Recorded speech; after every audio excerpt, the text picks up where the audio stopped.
किसी भी फीमेल की लाइफ में एक बच्चे का बर्थ बहुत इम्पॉर्टेंट मायने रखता है।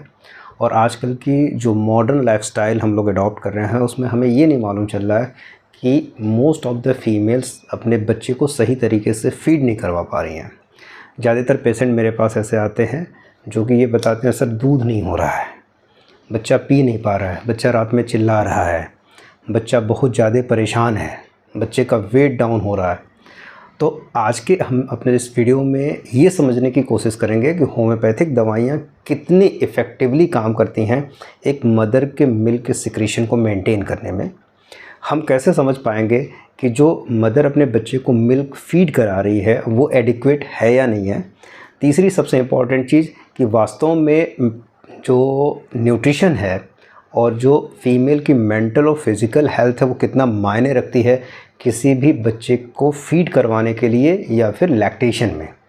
और फाइनली हम कंक्लूड करेंगे कि किस तरीके से आजकल की मॉडर्न लाइफ एक मदर के ऊपर डोमिनेंट हो रही है कि बच्चे को फीड करवाना या बच्चे का फिज़िकल ग्रोथ और उससे को रिलेटेड मेंटल ग्रोथ अफेक्टेड हो रहा है। बने रहिए हमारे इस वीडियो के लास्ट तक। मैं डॉक्टर अतुल कुमार सिंह निरामया होम्योपैथी के अपने इस चैनल में आपका स्वागत करता हूं। उम्मीद करता हूं कि हमारे जो वीडियोज़ हैं वो आपको पसंद आ रहे होंगे, और यदि पसंद आ रहे हैं तो उसे लाइक करिए, उसको बाकी लोगों को फॉरवर्ड करिए, और अभी तक यदि आपने हमारा चैनल सब्सक्राइब नहीं किया तो ज़रूर करिए ताकि फ़र्दर हेल्थ वीडियोज़ आपको मिलते रहें। तो चलिए स्टार्ट करते हैं। Role of homoeopathy in the management और in the regulation of the milk secretion of a lactating female.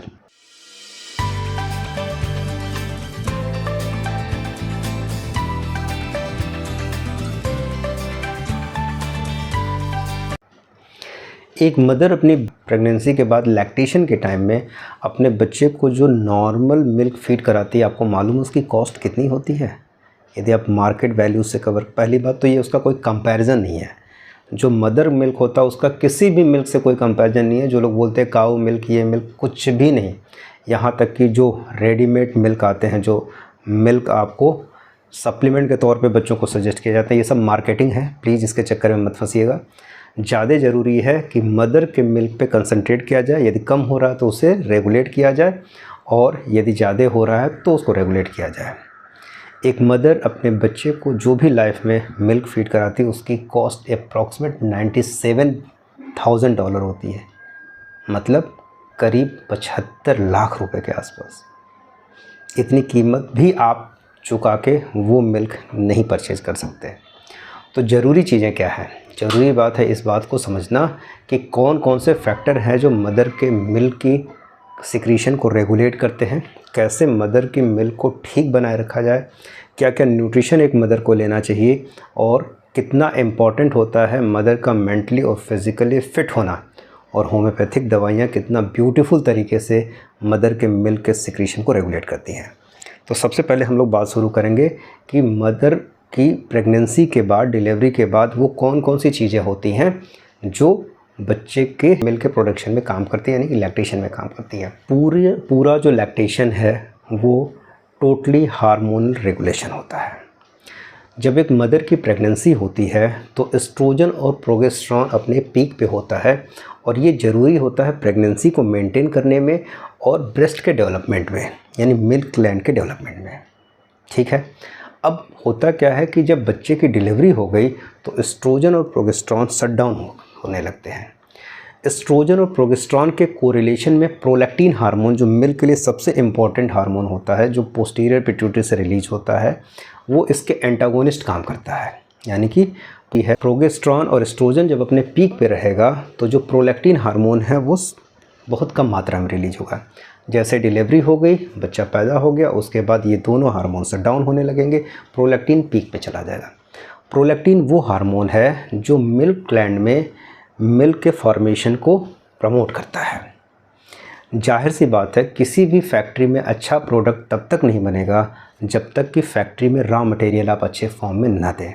यानी कि इस दौरान मदर को न्यूट्रिएंट सप्लाई करना सबसे इम्पॉर्टेंट चीज़ है। यानी कि मदर के अंदर न्यूट्रिशन तो प्रॉपर रहे, तब तो आगे बात बनेगी, तब तो मिल्क अच्छा बनेगा।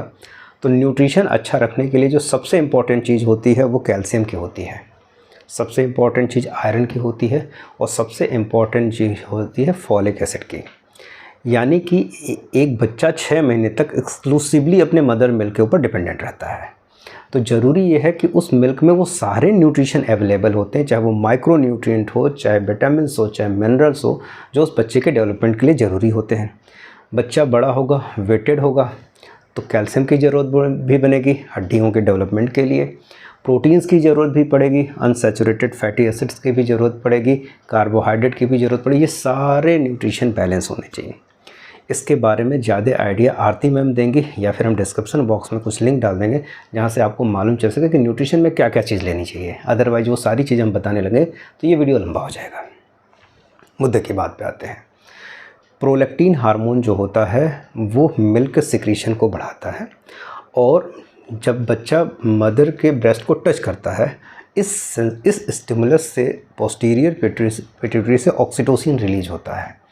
वो ऑक्सीटोसिन जो होता है वो उस चैनल को ओपन करने का काम करता है, यानी कि मिल्क के एजेकुलेशन को प्रमोट करता है। ये सारी मैकेनिज्म अब आप समझने की कोशिश करिएगा। कहीं गलती से प्रोलैक्टिन में भी माइन्यूट पिकोग्राम के चेंजेस आ गए, और या फिर कहीं भी ऑक्सीटोसिन में थोड़े से चेंजेस आ गए, तो पहली बात तो यदि प्रोलैक्टिन का चेंज आएगा तो मिल्क का फॉर्मेशन नहीं होगा। और कई फीमेल कंप्लेन करती हैं सर ब्रेस्ट भारी है, दर्द हो रहा है, लैक्टेशन नहीं हो रहा है, यानी कि यहाँ ऑक्सीटोसिन अपना रोल प्ले कर रहा है। कितना ब्यूटीफुली गॉड ने इस नेचर को बनाया है कि जब तक मदर फील नहीं करेगी, मदर के अंदर वो फीलिंग नहीं आएगी कि बच्चे को फीड कराना है, और जब तक वो फीलिंग का स्टिमुलस उस थ्रेशोल्ड अमाउंट को क्रॉस करके पिट्यूटरी में ऑक्सीटोसिन को रिलीज़ नहीं करेगा, तब तक मिल्क का एजेकुलेशन नहीं होता है। तो वो औरतें जो अपने बच्चों से ज़्यादा डीपली कनेक्टेड होती हैं, उनका लैक्टेशन में दिक्कत नहीं आती है। और जो ये मॉडर्न लाइफ में सो कॉल्ड मॉडर्न फीमेल है ना, उनके लैक्टेशन प्रॉपर नहीं, क्योंकि फिज़िक मेंटेन करनी होती है, बहुत सी चीज़ें मेंटेन करनी होती हैं, तो इसलिए वो इमोशनल अटैचमेंट तो रहा नहीं। और जब वो इमोशनल अटैचमेंट नहीं रहा, जब वो केवल काम समझा जाएगा, तो जाहिर सी बात है लैक्टेशन नहीं होगा। यानी कि आपके पास पानी रखा हुआ है, आप प्यासे हैं, लेकिन वो पानी आप पी नहीं सकते हैं। आगे चल के इस इम्बैलेंस की वजह से औरतों में फाइब्रोएडिनोमा और फाइब्रोएडिनोसिस, उसके अलावा लैक्टेशन से रिलेटेड कई बीमारियां होती हैं, यहाँ तक कि एब्सेस का फॉर्मेशन और बाकी सब चीज़ें भी होती रहती हैं। तो ज़रूरी क्या है, क्या इमोशनल अटैचमेंट पैदा किया जा सकता है? नहीं, ये तो फीलिंग होती है। यदि इन सब चीज़ों का ध्यान दिया जाएगा तो ज़्यादा अच्छे से प्रॉपरली लैक्टेशन होगा। इम्पॉर्टेंट चीज़ डाइट का बात हो गई, फैक्टर्स कौन से रिस्पॉन्सिबल होते हैं इसकी बात हो गई। अब आप कैसे मालूम करेंगे कि एक बच्चे के लिए कितना adequate amount of the milk ज़रूरी है? यदि बच्चा दिन भर में 6 से 7 बार फीड कर रहा है प्रॉपरली, यदि बच्चे का वेट कॉन्टीन्यूसली गेन हो रहा है, और यदि बच्चे की जो पॉटी हो रही है वो येलो कलर की हो रही है, बच्चा बहुत ज़्यादा इरिटेट नहीं हो रहा, बहुत ज़्यादा रो नहीं रहा है, उसकी स्लीप अच्छी है, ये सारी चीज़ें इंडिकेट करती हैं कि बच्चे का जो लैक्टेशन है वो प्रॉपर है। इतनी सी ही ज़रूरत है। बाकी और भी ढेर सारे क्राइटेरिया होते हैं जिसके पैरामीटर पे आप ये डिसाइड कर सकते हैं कि बच्चे का लैक्टेशन हो। बर्थ के बाद से सारे बच्चों का वज़न कम होता है, इसके लिए बहुत ज़्यादा वरीड होने की ज़रूरत नहीं है, क्योंकि वहाँ तो ऑटोमेटिक सिस्टम होता है। अम्बिलिकल कॉर्ड के थ्रू न्यूट्रिशन होता रहता है, चाहे आप फिक्र में रहें, चाहे चिंता में रहें, चाहे एंजाइटी में रहें। मुद्दे की बात, होम्योपैथी का क्या रोल है? बिलीव मी, होम्योपैथी का इसमें बहुत एक्सेलेंट रोल है। और यदि सही तरीके से प्रॉपर केस हिस्ट्री ली जाए, पेशेंट की काउंसलिंग की जाए, और पेशेंट के हस्बैंड यानी कि सो कॉल्ड उस फीमेल के हस्बैंड की काउंसलिंग सबसे इम्पॉर्टेंट चीज़ होती है। डिलीवरी के बाद पेन और बाकी डिस्कम्फर्ट से एक औरत हमेशा गुजरती है, ये बहुत नॉर्मल सी बात है, ख़ास करके यदि वो मिडिल क्लास सोसाइटी से बिलोंग करती है, अपर मिडिल क्लास या हायर क्लास से, क्योंकि पूरी ज़िंदगी चेंज हो चुकी होती है। बच्चे को 2-2, 3-3 घंटे पे थोड़ा थोड़ा फीड करवाना पड़ता है, रात की नींद डिस्टर्ब होती है, और बहुत ढेर सारी चीज़, मतलब लाइफ में किसी भी फीमेल की लाइफ में 3 ड्रास्टिक चेंजेस: चाइल्डहुड जब पेरेंट के ऊपर डिपेंडेंसी, मैरिज यानी कि हस्बैंड के ऊपर डिपेंडेंसी, और जब वो फीमेल मदर बनती है, यानी कि पूरी दुनिया ही अब उसकी चेंज हो रही होती है। ढेर सारे साइकोलॉजिकल चेंजेस चलते हैं।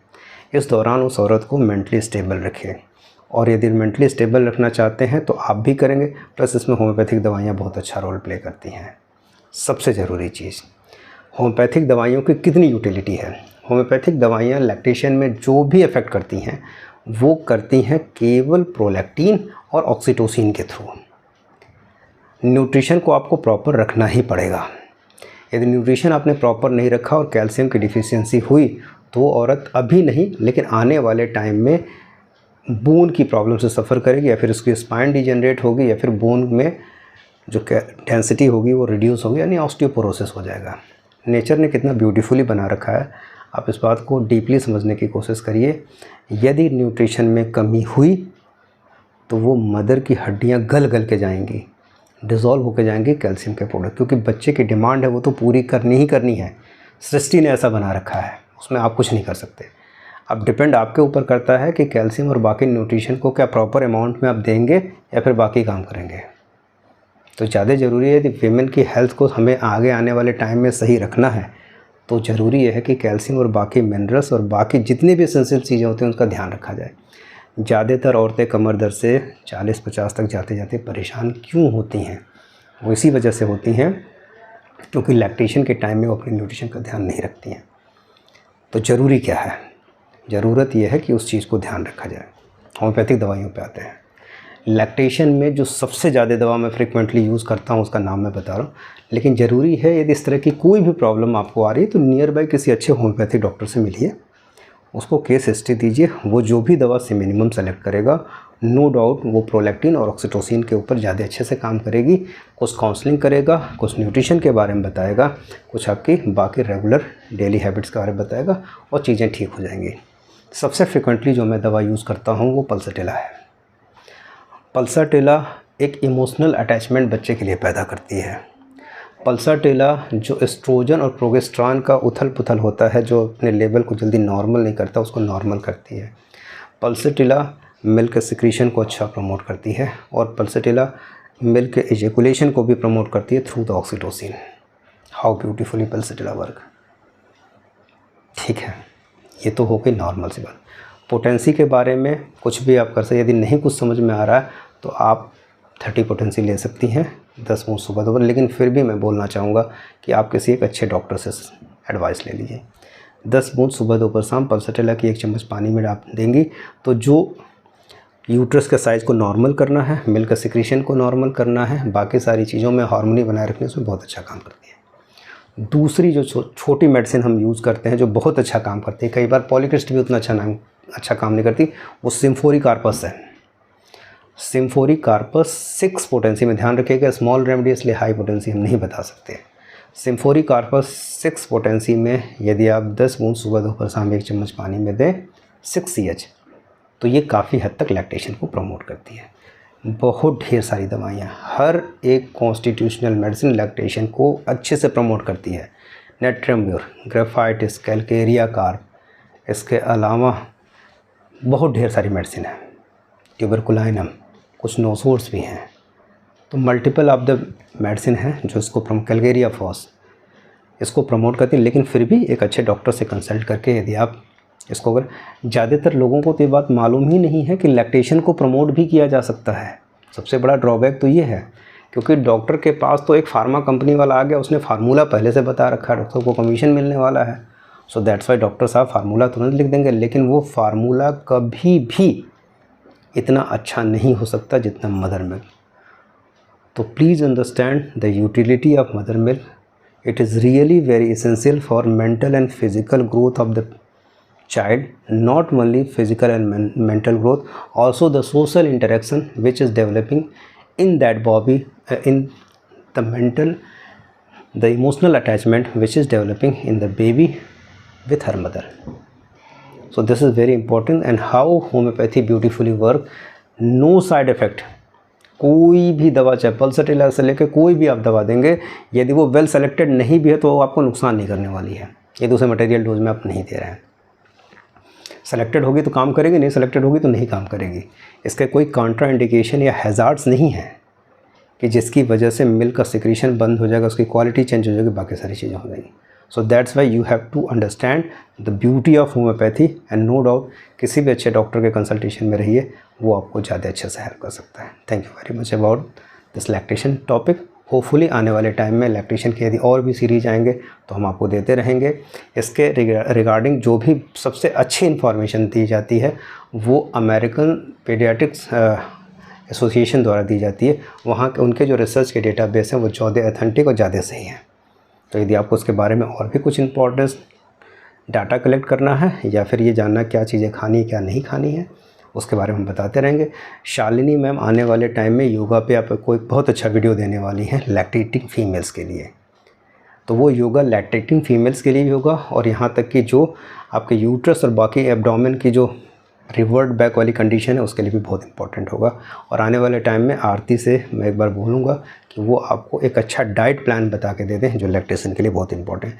एस्पैरेगस बहुत अच्छी चीज़ होती है लैक्टेटिंग फीमेल के लिए, यदि वो कंटिन्यू लेती रहे तो बहुत अच्छा उसका एडवांटेज होता है। Thank you very much. मैं डॉक्टर अतुल कुमार सिंह, निरामिया होम्योपैथी से। होम्योपैथी पे फेथ इसलिए बनाए रखिए क्योंकि होम्योपैथी में कोई भी ऐसी मेडिसिन नहीं है जो आपको साइड इफ़ेक्ट पैदा करे। ज़रूरत केवल इतनी बात है कि आप अपने नियर बाय किसी अच्छे होम्योपैथिक डॉक्टर के कॉन्टैक्ट में बने रहिए। Thanks a lot. Thank you very much.